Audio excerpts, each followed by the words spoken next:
Au nom du Père et du Fils et du Saint-Esprit, ainsi soit-il. Bien, chers fidèles, nous avons ce matin cet évangile de Saint Luc, qu'on aura également le 2 février, avec bien sûr la Sainte Famille, Jésus, Marie et Joseph, et deux personnages. Le plus connu, c'est Saint Siméon, qui va faire cette belle prophétie en disant à la Vierge Marie, « Un glaive transpercera ton âme ». C'est une prophétie qui est difficile, mais la Vierge savait qu'en acceptant sa mission, son fils serait un Messie souffrant. Également, Saint Siméon dit que Jésus-Christ est non pas facultatif, mais incontournable. On est soit pour lui, soit contre lui. C'est ainsi une contradiction. C'est vrai encore aujourd'hui, on est pour Jésus-Christ ou contre lui. C'est ce qu'il dira dans l'Évangile, qui n'est pas avec moi et contre moi, et qui n'amasse pas avec moi, dissipe, perd son temps. Donc Jésus-Christ est vraiment indispensable puisqu'il est Dieu.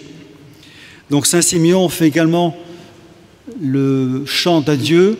Maintenant qu'il a vu le Messie, il peut mourir. Et tous les soirs, les prêtres au bréviaire accomplis disent le Nunc Dimittis. Maintenant, Seigneur, tu peux laisser ton serviteur, Siméon, partir vers la mort, maintenant que j'ai vu le Messie. Donc la liturgie reprend ce chant de Saint Siméon. Mais ce matin, je voudrais parler non pas de Saint Siméon, mais du second personnage, un peu moins connu que Saint Siméon, Sainte Anne.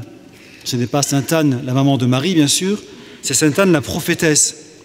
On nous dit qu'elle ne quittait pas le temple. Alors qu'est-ce qu'elle faisait au temple? On va le voir. Mais pourquoi était-elle au temple? On peut penser qu'elle faisait partie des femmes qui prenaient soin des jeunes filles consacrées à Dieu. Vous savez que le 21 novembre, il y a une fête mariale qui n'est pas très connue, qu'on appelle la présentation de la Vierge Marie au temple.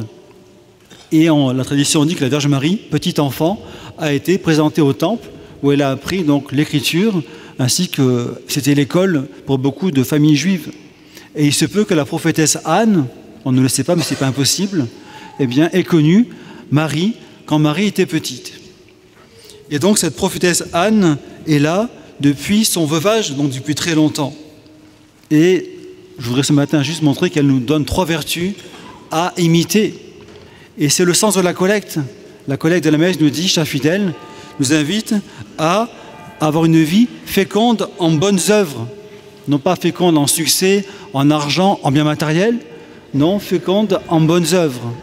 Et justement, la prophétesse Anne a une vie féconde en bonnes œuvres. Alors, quelles sont ces 3 bonnes œuvres qu'on peut imiter de la prophétesse Anne? La première, c'est sa pureté. Elle a connu 3 états de vie. Tout d'abord, la virginité, le célibat. Deuxièmement, le mariage. Et ensuite, le veuvage. Et dans ces 3 états de vie, cette Anne a pratiqué la vertu de pureté.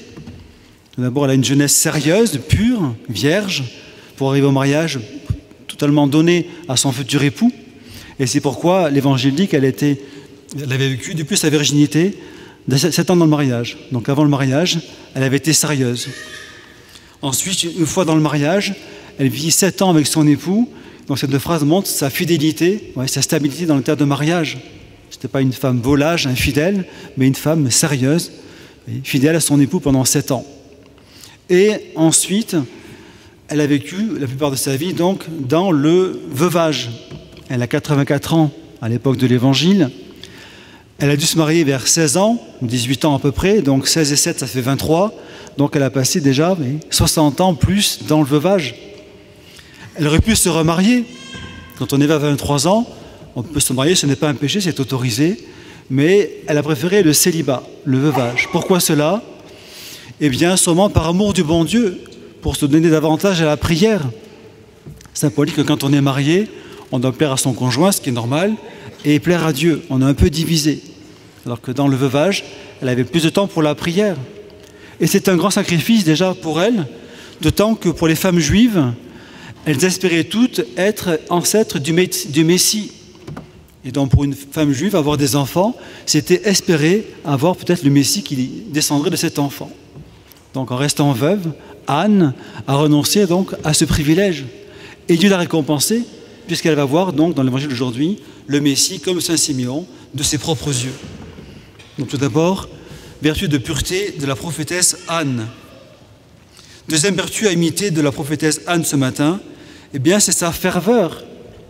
Une phrase très courte et résume sa vie. Elle ne quittait pas le temple, servant Dieu nuit et jour. Déjà le jour c'est pas mal, mais même la nuit. dans le jeûne et la prière. Et à l'époque, elle a 84 ans. Parfois, on fait une retraite, on lit un livre, on est un peu enthousiaste pendant quelques semaines, quelques mois, quelques années. Et puis ensuite, eh bien, malheureusement, avec le temps, la routine est là, on perd de la ferveur. Elle, depuis son veuvage, jusqu'à 84 ans, tous les jours dans le temple de Jérusalem. Quel exemple pour nous! D'autant que dans ce temple, qu'est-ce qu'il y avait? Il y avait des restes de l'Ancien Testament, il y avait des symboles, mais il n'y avait pas la présence du bon Dieu réel, comme dans les églises. N'importe quelle petite chapelle de village avec le Saint-Sacrement a plus de valeur, chers fidèles, que le temple de Jérusalem, puisque Jésus est présent dans tous les tabernacles. Il n'y avait pas de tabernacle dans le temple de Jérusalem.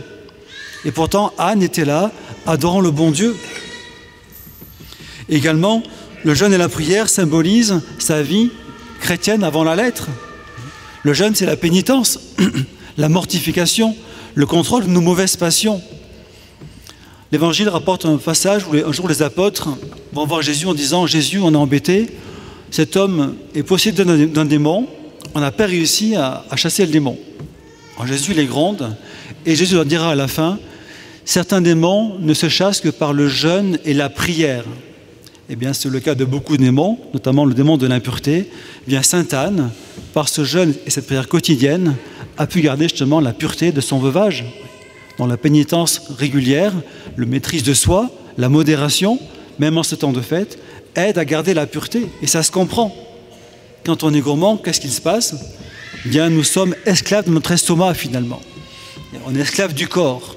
Et donc, on a du mal à résister aux caprices du corps. Et quand le corps demande davantage, si on n'est pas capable de renoncer aux petites gourmandises, on aura du mal à rester pur face aux grandes tentations. Et donc Sainte Anne, un modèle, vous voyez, de pénitence et aussi de prière.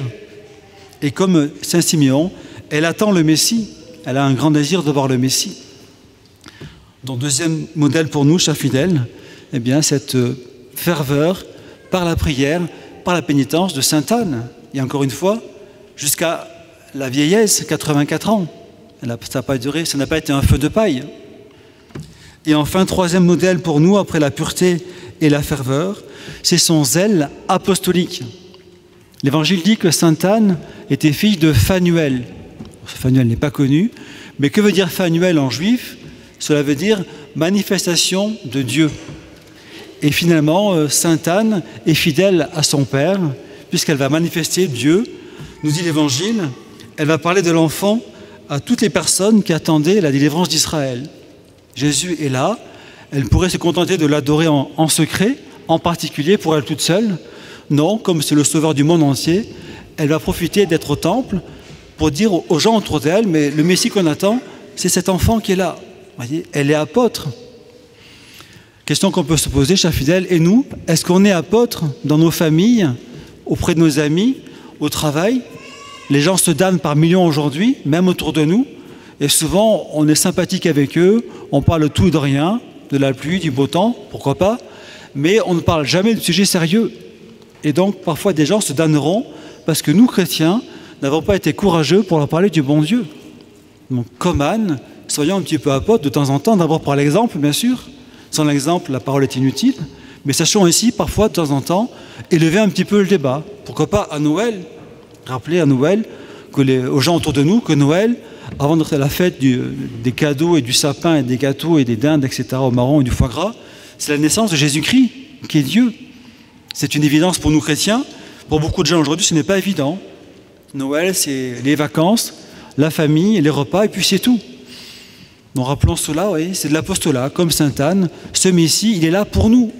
Pas que pour le passé, pour les Français en 2023 et bientôt 2024.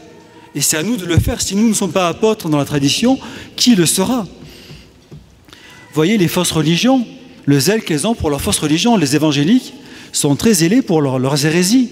Les témoins de Jéhovah, on les voit tous les week-ends parfois au Carrefour, avec leurs belles images, leurs beaux présentoirs. Une secte américaine fondée il y a 150 ans à peu près, un peu moins. Ils ont du zèle pour une fausse religion. Et nous, pour la vraie religion, on est endormis, paresseux, craintifs, on se cache parfois. Ce n'est pas normal. Nous sommes confirmés et par la confirmation, on est soldats. on est témoin de Jésus-Christ, fier d'être chrétien. Et la gifle que nous met l'évêque quand on est confirmé, plus ou moins forte, ça dépend des évêques, à quoi ça sert cette gifle? Ça symbolise justement l'envoi au combat. Sois prêt à tout souffrir pour témoigner, pour avoir du zèle apostolique pour Jésus-Christ, ton chef, ton Dieu. Nous demandons, chef fidèle, ce zèle à Anne la prophétesse qui a profité de sa présence au temple pour parler de Jésus-Christ. Mais parlons-en aussi nous-mêmes, au travail, en famille. Bien sûr qu'il faut être prudent. Il ne faut pas en parler 8 heures par jour tout le temps, ça serait trop. Mais il ne faut pas en parler jamais non plus. Il faut trouver l'équilibre. Et souvent, malheureusement, on pêche plus par défaut que par excès dans la matière. On a souvent honte de parler du bon Dieu, même en famille. Et donc, on parle de tout et de rien. Et les gens repartent de là sans avoir eu une petite touche spirituelle qui peut les aider à penser au sens de leur vie. Nous demandons ce matin, chef fidèle, à Sainte Anne la prophétesse, ces 3 belles vertus de pureté, de ferveur et de zèle apostolique. Et pour terminer, comme elle, il est impossible évidemment d'être tout le temps dans le temple. On doit être chez nous, au travail, la famille, le devoir d'État. Mais par contre, on peut tous se construire un temple intérieur par la présence de Dieu. C'est ça le vrai temple, oui.